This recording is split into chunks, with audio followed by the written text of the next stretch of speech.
Magandang araw mga ka-aerial defense, may ibabahagi na naman ako sa inyo.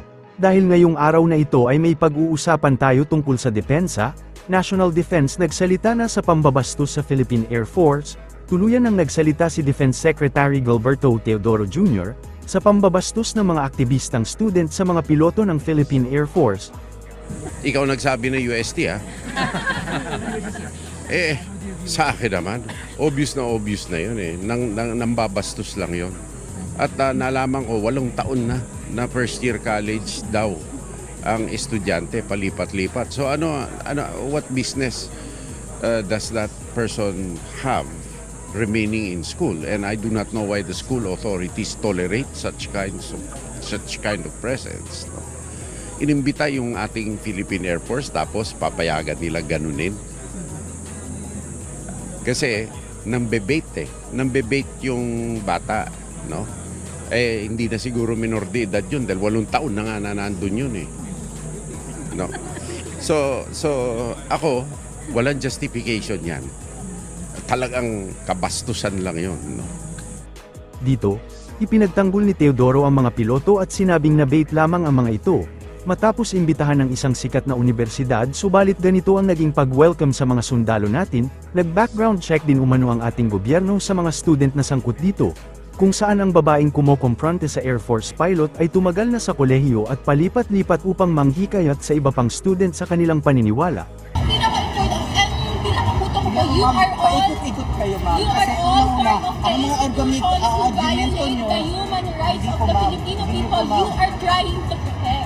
Yun po yung pinaka-punto. Dinadaan nyo po sa mga argumentong hindi talaga baseless. Baseless sa Business, ito, mga biktima nyo. Ano biktima to eh? Biktima ng ano? Asan ang complaints? Yun ba ang gusto nyo? Kaya Asan ang complaints? Asan ang complaints, ma'am?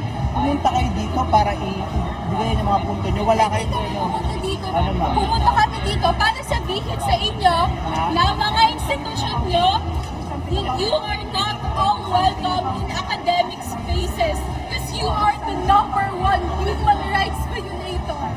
On what Ang mga basis? kagamitan po na ginamit ninyo Anong what ay basis, same ma'am? ng mga kagamitan na aerial bombing sa Mindoro na kung saan 3 bata, 3 sibilyan. Si Jerlyn, namatay siya doon. At ngayon yung nangyayari sa Negros na kung saan 650 evacuees dahil sa aerial bombing at strafing ng mga kagamitan na pinagmamalaki niyo ngayon. Ito ay para protektahan ang ating Protektahan? Paano niyo po puprotektahan kung mismo mga sibilyan ang mamamuhay? Hindi sibilyan ang target namin. Ito po yun. On September 17, 7:30 a.m., air assets of 803rd Infantry Brigade and 43rd Infantry Brigade dropped 3 bombs on Barangay Dugan Bobo, North and Samar. After the bombing, Philippine Army ground units proceed indiscriminate aerial sharing in 30 minutes. Asan ang biktima dyan? Asan ang datos ng biktima? Ang pinakaputo. Asan ang datos ng biktima? Bakit? Asan ang tao? Asaan? Wala. Kailangan po may biktima, sir, bago Baseless. ano yun. Kailangan pang ulat Kailangan pang mamatay ng mga kabataan. ng mga barangay. Kailangan pa po bang may mamatay para Yung po kasi pinaparating niya sa amin, sir. Baseless kapag walang namatay. Baseless pag walang nahuli. example si Jerlyn na wag namin, hindi po ko sumisigaw. Ano kayo na? Sabi niya, ginagamit niya si Jerlyn, di ba, na wag daming tolaran kasi nag-research siya labas sa school kasi pumunta siya sa Mindoro at therefore nung dun siya natagpuan kasama armadong grupo, sinabi niyo, yun yung dahilan bakit siya dapat sagutin. Bakit nandun si Jerlyn?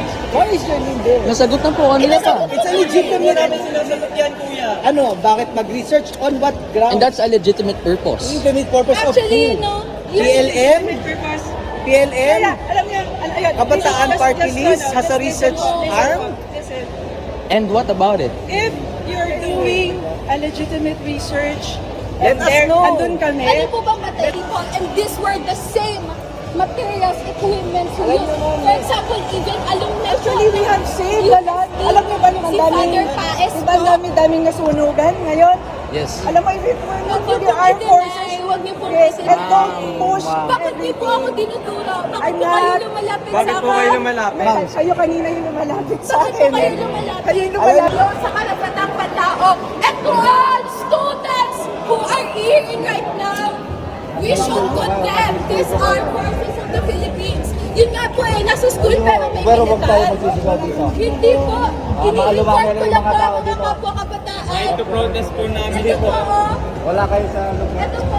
Ito yung ginagawa ng AFP sa bansa natin.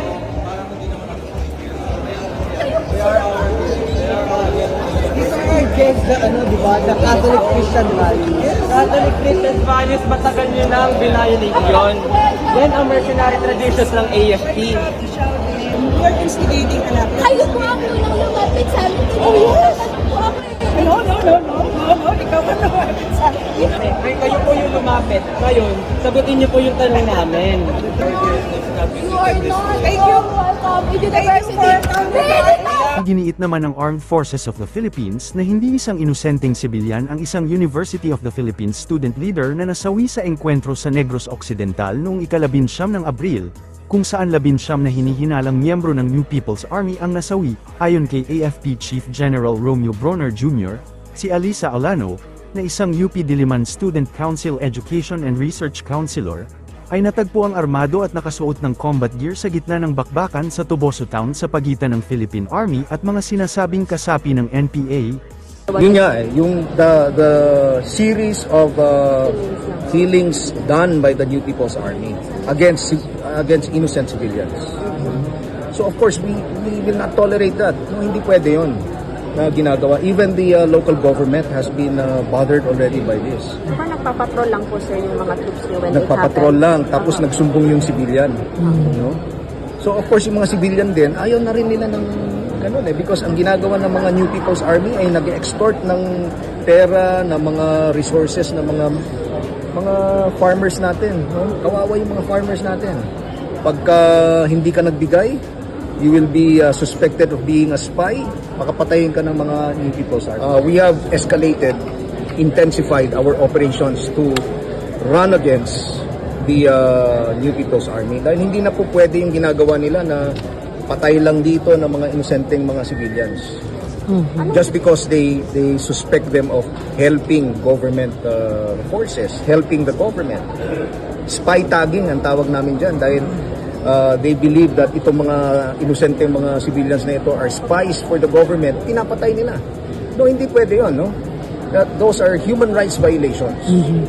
Sir, maraming lumalabas sa social media na yung mga namatay po is outreach program yung ginagawa nila doon. Outreach program, teach-ins, etc. But the evidence is there. All of them are armed.